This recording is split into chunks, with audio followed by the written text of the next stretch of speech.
sales is the most lucrative skill in the world, period. The problem is most sales advice out there today is outdated, cheesy, and can even keep you from getting the deals that can make all the difference in your career.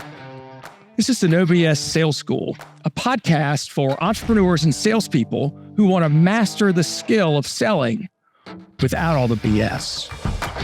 One of the questions I'll often ask business owners or VPs of sales when we have a sales conversation is, what are you holding your team accountable for? What are you holding them accountable for doing on a regular basis? And a lot of times, more often than not, I hear things like, well, they have goals every quarter that they need to hit, or they got to hit this, sales targets every month. And I'll say, well, that's cool, but that's not something directly in their control, right? So it can be very demotivating to be held responsible for results without being held responsible, accountable for what gets you those results. So, and people are like, huh? And I'm like, no, you have to understand what we need to hold people accountable for is doing the behavior, right? Which means what are the things that we're doing every single day, every single week, every single month to get new business? And if you're new in the business, whatever business you're in, chances are maybe you're getting some leads. That's great. My theory on leads in sales business is that if you're relying on company leads to make a living, number one, you're easily replaceable. Number two, the best results you'll ever get are going to be mediocre, right? At best. So if your sales manager, if your owner, if you are not holding yourself accountable for the behavior you got to put in, you're probably missing the boat. So let's talk about 5 reasons why it's important to hold your sales team accountable for their behavior, the inputs into sales as opposed to the outputs. Now, don't get me wrong, we can't ignore the outputs, but by that time, anything could have caused those results. Your sales guy is not responsible for those directly. So, the number one reason to hold somebody accountable, a salesperson, your sales team accountable for their behavior is that is in their control. They can do that themselves. There is no, they can decide whether or not they make 50 calls a day, 100 calls a day. God, that sounds like hell, but a lot of people do.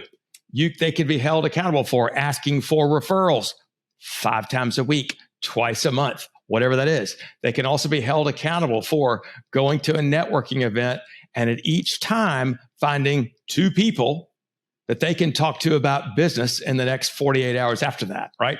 Those are directly countable, measurable things that people can be doing on a regular basis. They're within their control, 100% in their control. Number 2, behavior is a leading indicator of results, right? If you're doing more behavior, you're gonna get better results.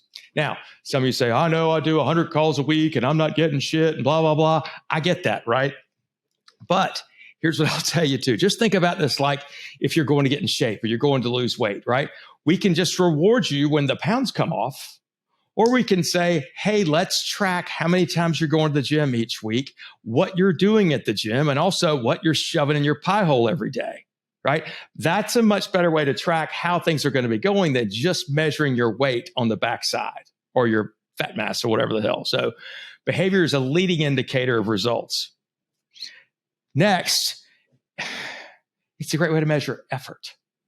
You can see the people who are truly working versus those that are not working, right? If you're just measuring behavior, all of a sudden you can begin to see, look who's putting in the effort to get this business, right? Look who's trying to make it work. It develops, this is number 4, it also develops excellent habits for salespeople, right? A great habit for a salesperson is to get accustomed to doing the hard shit, calling people to see if they'll do business with you, asking for referrals. It's also great, for networking events. Again, not just showing up, eating freaking shrimp and drinking somebody else's cold beer, but going there with a business purpose to meet people whom you can call about business in the next business day. By the way, this works great at if you go to trade shows, if you go to these conferences, go there with the idea that I'm going to find 2 or 3, don't make it 10 because it won't be that many, 2 or 3 people that you can call, you can begin a conversation with and say, hey, you know what? You seem like somebody I'd like to talk to more about business later on. You mind if I call you? Right? Get 2 or 3 of those, you're hitting a home run. If you don't have a goal, you'll dick around and hang around with your friends and you won't get anything done. The last reason, or another reason, it ain't ever the last because there's plenty. Another reason to hold people accountable for behavior is that if you're the manager, you get to spot problems sooner rather than later. If they're making the dials and they're not getting appointments, it's in one of 2 things, right? There are 3 things that are important for sales. Number 1 is the actions or behaviors, right? What are they doing on a regular basis to go get new business? If we get that taken care of and they're doing proper action and enough of the action, the next thing we'd have to look for is, what are their beliefs? What are their beliefs about themselves? Do they believe that they're worthy and should be there, right? And then also, what are the feelings about the company? What are the feelings about the marketplace? Do we have some head trash we have to address? Can they talk about money? Do they see themselves as equal participants in this game of sales where they don't feel lower, they feel the same level, right? Do they blame the company? Where are they making excuses? We can identify that first. If we're making calls, not getting results, is it in their beliefs or their attitudes? The last thing, maybe, just maybe, it could be their approach, right? What's the system they're following? How are their questioning strategies? What does their 30-second commercial look like? How are their pattern interrupts? Identify those things, right? But first and foremost, it's the behavior. If you're not doing behavior, there's no way to tell what else is going wrong. So 5 reasons you should be measuring behavior instead of results. Hold people accountable for behavior instead of results. Number 1, it's directly within a salesperson's control. They control that stuff. Number 2, it's a leading indicator of results. Number 3, it's a great way to measure effort. Who freaking wants it versus who else is just freaking mailing it in?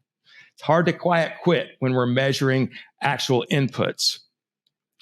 Next, it develops good habits. Any salesperson that knows how to prospect and can do it effectively is worth a ton of money to any company. You want to keep them, other people want to get them. The last thing, it allows you as their manager, as their boss, or even as yourself to identify where are the problems? Why is this not working? I'm Walker McKay with No BS Sales. Keep moving. Thanks for listening to the No BS Sales School podcast. If you haven't already, please take 1 minute to write a quick review for the show. It really does make a huge difference. Also, subscribe to the show and please forward this episode to somebody else who needs to hear it. As a bonus for listening, I'm going to give you access to a free mini course, 7 expensive sales mistakes you're making and what you can do about it. Go to www.7salesmistakes.com and get access to the free mini course. That's the number 7salesmistakes.com.